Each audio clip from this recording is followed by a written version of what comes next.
ایک دن بہار کے شروع میں ایک شخص ندی کے پانی میں اور کھیت میں سونا تلاش کر رہا تھا۔ گھنے جنگل کے قریب اس نے شیر کی گرج سنی۔ اس نے بہت احتیاط سے ارد گرد دیکھا۔ گرج کی آواز دوبارہ آئی۔ سمت کا تعین کرتے ہوئے جہاں سے آواز آئی اس نے 20 قدم کے فاصلے پر ایک بڑے شیر کو دیکھا۔ جہاں وہ کھڑا تھا آدمی شکاری نہ تھا اور نہ ہی اس کا ارادہ درندے کو مارنے کا تھا۔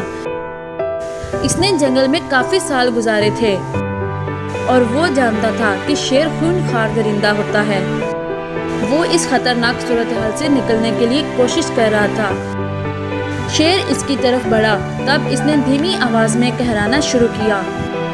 آدمی نے دیکھا کہ شیر کا پچھلا پنجہ ایک پھندے میں پھنسا ہوا ہے۔ آدمی نے پھندے میں پھنسے درندے کی جانب بڑھنا شروع کیا جو کہ آدمی کے قریب آنے پر ڈرا ہوا تھا۔ آدمی نے دیکھا کہ یہ ایک شیرنی تھی اور اس کی جسمانی حالت بھی اچھی نہ تھی۔ اس بات کا قوی امکان تھا کہ اسے پھنسے ہوئے ابھی 2 ہی دن ہو گئے ہوں گے۔ آدمی وہاں حیرانی میں کھڑا کافی دیر سوچتا رہا کہ کیا کرے۔ اس نے واپس مڑنے کی حرکت کی، تب اسے بھوکی شیرنی کے بچوں کا خیال آیا جو اپنی ماں کا انتظار کر رہے تھے۔ بچوں اور ان کی ماں کے لیے ضرور کچھ نہ کچھ کرنا چاہیے، وہ سوچنے لگا اور اس نے شیرنی کے بچوں کو تلاش کرنا شروع کر دیا۔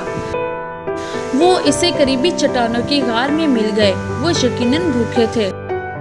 بھوک نے بچوں کو اجنبی مخلوق سے ڈرنا بھلا دیا اور اس نے ایک ایک کر کے بچے کو اپنے ساتھ لے لیا اور انہیں ان کی ماں کے پاس لے آیا جو کہ پھندے میں گرفتار تھی۔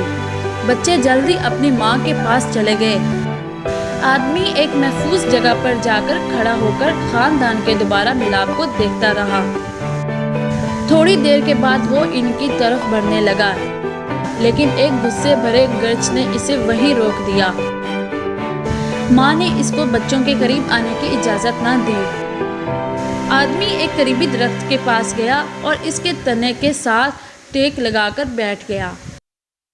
میں اس وحشی درندے کا اعتماد کیسے حاصل کروں؟ اور اس نے اپنے آپ سے پوچھا۔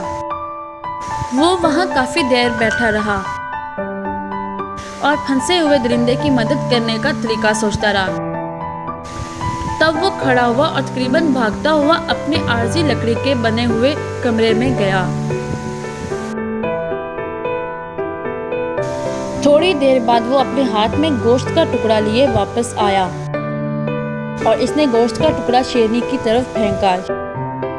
شیرنی نے تھوڑی سی ہچکچاہٹ کے بعد کھانے کا تحفہ قبول کیا اور اسے کھا لیا۔ بچے جن کے بھوک مٹ چکی تھی آدمی کے پاس آئے اور اس کے پاس دوڑنے اچھلنے کودنے لگے۔ ایسا معلوم ہوتا تھا انہیں آدمی پر پورا اعتماد ہو گیا ہے۔ اگلے چند روز تک آدمی شیرنی کو دن میں 2 مرتبہ خوراک دیتا رہا۔ ہر مرتبہ وہ گوشت کا ٹکڑا دیتا اور بچوں اور ان کی ماں کے اور بھی زیادہ قریب چلا جاتا۔ 5ویں دن جب شیرنی گوشت کا ٹکڑا کھا رہی تھی آدمی اس کے قریب آ کر بیٹھ گیا۔ در حقیقت وہ شیرنی کے اس قدر قریب جا چکا تھا کہ اس پر حملہ بھی کر سکتی تھی۔ وہ وہاں کافی دیر بیٹھا بچوں کو تھپکی دیتا رہا اور شیرنی ساکن کھڑی تھی اور اپنی نگاہیں بھی اس سے نہیں ہٹا رہی تھی۔ تب آہستہ بہت آہستہ آدمی نے اپنے ہاتھ کو حرکت دی اور اس کے پھنسی ہوئی ٹانگ پر ہاتھ رکھا اور تب وہ تھوڑی سی پیچھے ہٹ گئی، لیکن اس پر حملہ کرنے کی کوشش نہیں کی۔ آدمی اور قریب گیا اور اس پنجے کو دیکھا جو اصل میں پھندے میں پھنسا ہوا تھا اور سوجا ہوا تھا۔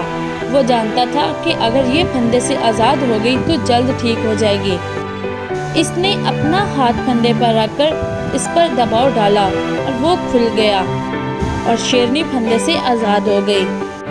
وہ اس کے پاس چل کر آئی اور اس کے ہاتھوں کو سونگھا۔ جنگل میں جانے سے پہلے شیرنی رکی اور واپس مڑی اور آدمی کی طرف دیکھا اور پھر الوداع کہہ کر چلی گئی۔ تو